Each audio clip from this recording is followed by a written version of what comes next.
Molotra ny arahaba tompoko. Raha ny sary azo avy amin'ny zana-bolana dia manalavitra miandalana amin'ny Madagasikara ilay rindrin-drahona izay nitondra rotsakorana teto amintsika tao anatin'izay andro vitsivitsy izay.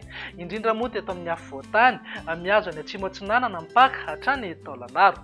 Raha ny vinavina atao anatin'ny 3 andro avy ny jerena dia somary mikisaka kely aty amin'ny ilany andrefan'ny Madagasikara indray ny oram-baratra mihitatra atraty amin'ny faritra atsimo moa izay amin'ny talata ho avy izao. Noho ny fisian'io rindrin-drahona ihany koa dia tombanana mbola andrivotra hatrany amin'ny ankapobeny manodidina ny Taolagnaro.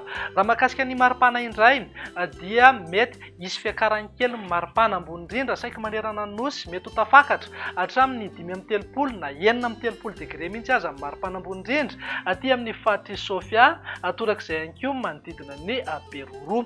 Raha ny vinan'ny toetry ny andro amin'ny rahampitso maraina ny jerena dia andrahoana amin'ny voamaraina fa hisava miandalana ihany rehefa misandratra andro ny ilany andrefana sy ny faritra avaratra andrefan'ny Madagasikara. Ny faritra hafa kosa dia maina ny andro amin'ny ankapobeny na ibahan'ny toerana kokoa ingavy masoandro. Raha ny tolakandro indray dia saika mbola hitoetra hatrany aloha ny oram-baratra aty amin'ny ilany andrefan'ny Madagasikara, izany hoe any amin'ny manodidina ny fahatry Melaky, Menabe, Bongolava, ny ilany andrefan'ny Tasy, Vakinakaratra, Moromani, mihazo ny ilany andrefan'ny Mahatsiatra ambony sy Orombe ary ny Atatany ny faritra atsimo andrefana. Ny faritra hafa kosa dia ho maina ny andro amin'ny ankapobeny na ibahan'ny toerana kokoa ingavy masoandro, mety hisy tandrifin-drahona eserany amo any amin'ny manodidina ny Nosy sy Samborano.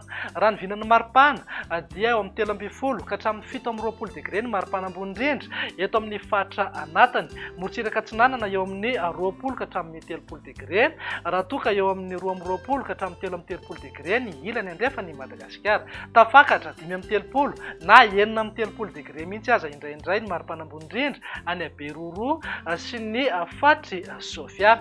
Raha ny vinan'ny toetry ny andro ny talata kosa indray dia mitoetra ny oram-baratra aty amin'ny ilany andrefan'ny Madagasikara mihitatra atraty amin'ny faritra atsimo izay orana tandrifin-drahona mety arahan-kotroka izay.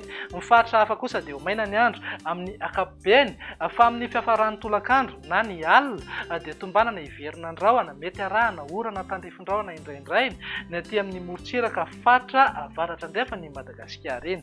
Raha ny vinan'ny maripana indray dia tsy misy fiovana firy fa eo amin'ny 13 ka hatramin'ny 20 degré ny maripana ambony indrindra ho an'ny afovoantany, 30 degré kosa any Beroro, Maheva-Tanàna ary Antsohiso sy ny manodidina.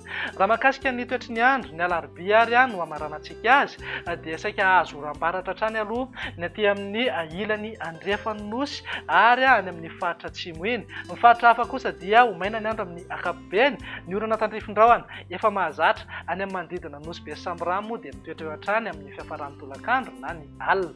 Ny vinan'ny maripana kosa indray dia eo amin'ny 5.30 degré hatrany aloha ny maripana ambony indrindra aty amin'ny fahatry Sofia sy ny Atatany ny faritra atsimo andrefana, eo amin'ny 13 ka hatramin'ny 17 degré kosa amin'ny maripana ho an'ny afovoantany. Morotsiraka atsinanana tsy dia misy fiovana firy fa eo anelan'elan'ny 20 ka hatramin'ny 30 degré ny maripana, raha toka eo amin'ny 2 ka hatramin'ny 4.30 degré ny maripana ambony indrindra any amin'ny ilany andrefan'ny Madagasikara. Dia izay indray ary ny vinan'ny toetry ny andro ato anatin'ny 3 andro avy manome fotoananao ho amin'ny manaraka indray. Veloma tompoko.